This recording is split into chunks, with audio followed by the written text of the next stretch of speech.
और चलिए अब हम आपको दिखाते हैं 3 तस्वीरें मारपीट, कोहराम और बवाल की। कोटा में बिल्डर के साथ मारपीट हुई।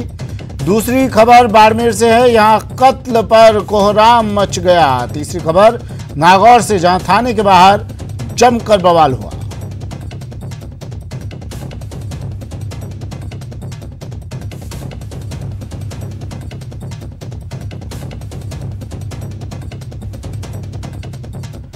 बड़ी खबर कोटा से, कोटा में फायरिंग की वारदात को अंजाम दिया गया। फायरिंग की गई कोटा में, बदमाशों ने पुलिस पर ही अपनी बंदूक की नाल खोल दी, जमकर गोलीबारी की। तलवंडी के पास कांस्टेबल पर हमला किया। निजी अस्पताल में कांस्टेबल को भर्ती करवाया गया है। हालत गंभीर बताई जा रही है कांस्टेबल की। कोचिंग नगरी में बदमाशों के हौसले किस कदर बुलंद हैं, इसकी तस्वीर आप टीवी स्क्रीन पर देखिए। खाकी पर भी हमला कर दिया बदमाशों ने, फायरिंग की गई और फरार हो गए। आज भी तलवंडी के निजी स्कूल के पास बदमाशों ने कांस्टेबल पर फायरिंग कर दी। गंभीर हालत में कांस्टेबल को निजी अस्पताल में भर्ती करवाया गया है। सीआईडी में तैनात कांस्टेबल प्रमोद शर्मा की हालत गंभीर बताई जा रही है। कोटा से ओम प्रकाश मेरे सहयोगी फोन लाइन पर जुड़ गए हैं। ओम प्रकाश, क्या स्थिति, क्या हालत फिलहाल इस पुलिसकर्मी की, और दूसरा जिन्होंने ये फायरिंग की उनका क्या कुछ पता चल पाया? जी, जवाहरनगर थाना पुलिस पूरे मामले की जांच करने की बात कर रही है, लेकिन फिलहाल जो कांस्टेबल है घायल, उसका तलवंडी के निजी अस्पताल में उपचार जारी है। उसके पेट में जो गोली लगी है उसका ऑपरेशन करके गोली निकाल दी और डॉक्टर फिलहाल उसकी स्थिति पहले से बेहतर बता रहे हैं। लेकिन सबसे बड़ी बात सुमित मैं बता दूं कि कोटा में ये पहली वारदात नहीं, मात्र पुलिस कर्मियों पर हमले की पिछले एक सप्ताह में आधा दर्जन करीब 5 वारदातें हो चुकी है मात्र 7 दिन में। और इस वारदात में फिलहाल पुलिस के हाथ खाली है और गुत्थी इसलिए भी सुलझती नहीं जा रही क्योंकि कांस्टेबल ने फिलहाल किसी पे शक जाहिर नहीं किया। कांस्टेबल के साथी जो थे मौजूद वहां भी उन लोगों ने भी किसी पे शक जाहिर नहीं किया। और फिलहाल पुलिस की जो अलग अलग टीम है बदमाशों के ठिकानों पे दबिश दे रही है, लेकिन बदमाशों का कोई सुराग नहीं मिल पाया।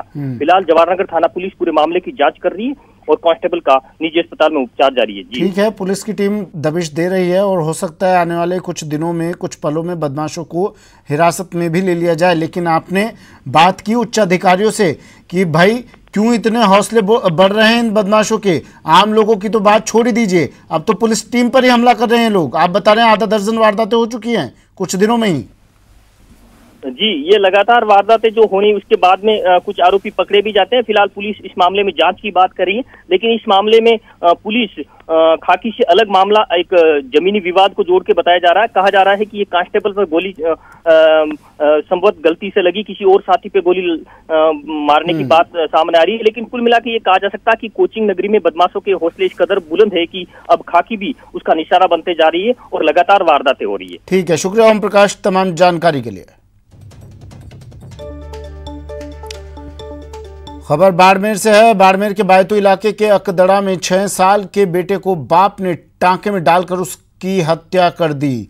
मृतक की मां ने अपने पति सहित 5 लोगों के खिलाफ हत्या का मामला दर्ज करवाया है। रिपोर्ट में बताया कि आरोपी जेहाराम पिछले लंबे समय से अपने ससुर को जान से मारने की धमकियां दे रहा है। कुछ दिन पहले आरोपी द्वारा अपनी पत्नी और बच्चों की मारपीट करने पर बायतू थाने में रिपोर्ट पेश की गई थी, जिस पर पुलिस ने समय रहते कोई कदम नहीं उठाया। फिलहाल पुलिस फरार आरोपी की तलाश में जुट गई है।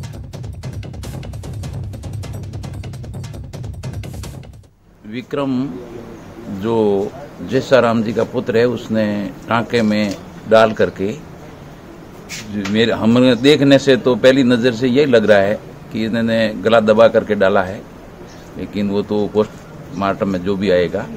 लेकिन अभी लाश को निकाली, हम भी वहाँ उडों डाणी उसके मामा की तरफ से आए हैं और वास्तव में इस लड़के की हत्या की गई है। डेड बॉडी को बाहर निकाला गया, जो 1 दिन पुरानी है लगभग। उससे वो पानी में डूबने से अभी थोड़ी बदबू टाइप सड़न सी आ रही है, जिसको मोर्चरी रूम में लेके आए हैं। और इसकी माता ने रिपोर्ट दी है कि इसका पति जयाराम देवीलाल उर्फ जयाराम, जिसने इसको पानी के टांके में डाल दिया है और फिर वो यहाँ से फरार हो गया है, जिस पर उच्च अधिकारियों को हालात निवेदन किए गए। और माता ने जो रिपोर्ट दी है सुगनी देवी, उसमें मर्डर का मुकदमा दर्ज किया है। अभी पोस्टमार्टम करवा के आगे की कार्रवाई कर मुलजिम को तुरंत गिरफ्तार किया जाएगा। जैसी सूरत होगी अभी अनुसंधान जारी है।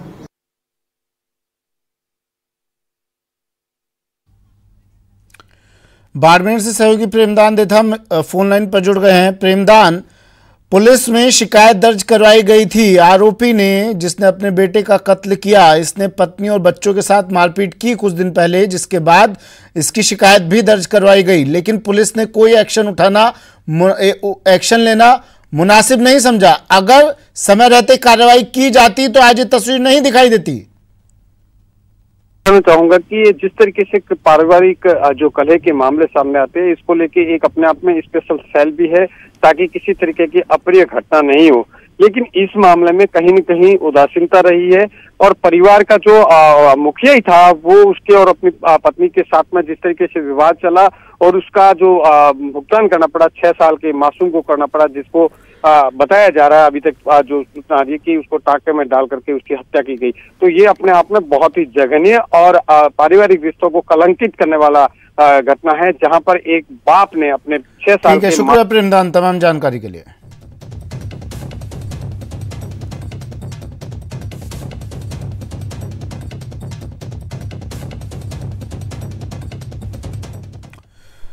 नागौर शहर के कुम्हारवाड़ा में एक व्यक्ति की बीती रात संदिग्ध परिस्थितियों में मौत हो गई। युवक की हत्या की आशंका जताई जा रही है और थाने का लोगों ने घेराव कर दिया।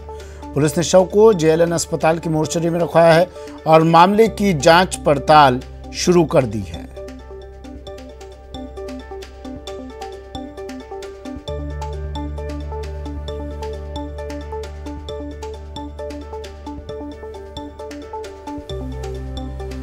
कोरोना महामारी ने लोगों के साथ सभी तरह के कारोबार को प्रभावित किया है, खासकर इनफॉर्मल सेक्टर जो रोजगार का करीब 88% हिस्सा है। मैकेनिक कम्युनिटी इसमें सबसे ज्यादा प्रभावित होने वालों में से एक है। कैस्ट्रॉल एक्टिव ने नेटवर्क 18 के साथ प्रोटेक्ट इंडियाज इंजन नाम से एक अभियान शुरू किया है, जिसका मकसद देश के इंजनों की सुरक्षा के साथ मैकेनिकों की तकनीकी कौशल को उभारना है। भारत 2 पहिया वाहनों की दुनिया का सबसे बड़ा निर्माता है और साथ ही उनकी सर्विस के लिए बड़ी संख्या में मैकेनिकों को रोजगार के अवसर प्रदान करता रहा है। हालांकि देश भर में हुए लॉकडाउन ने इन छोटे पैमाने के लाखों मैकेनिकों के भविष्य को अंधे कुएं में धकेल दिया। परेशानी यही है कि लॉकडाउन के बाद तो काम चला ही नहीं है बिल्कुल भी। जैसे जैसे लॉकडाउन थोड़ा थोड़ा बढ़ने लगा, खुलने लगा, तो वैसे ही सहज काम भी सही होने लगा, लेकिन अभी भी प्रॉपर तरीके से काम भी इतना अच्छा नहीं है जो होना चाहिए। इसी सिलसिले में जागरूकता बढ़ाने और छोटे पैमाने के मैकेनिकों को सपोर्ट करने के लिए नेटवर्क 18 ने कैस्ट्रॉल एक्टिव के साथ मिलकर प्रोटेक्ट इंडियाज इंजन कैंपेन को लॉन्च किया। देश के इंजन की सुरक्षा और मैकेनिकों के तकनीकी कौशल को उभारने की पहल, ताकि हम उन्हें एक बेहतर कल दे सकें।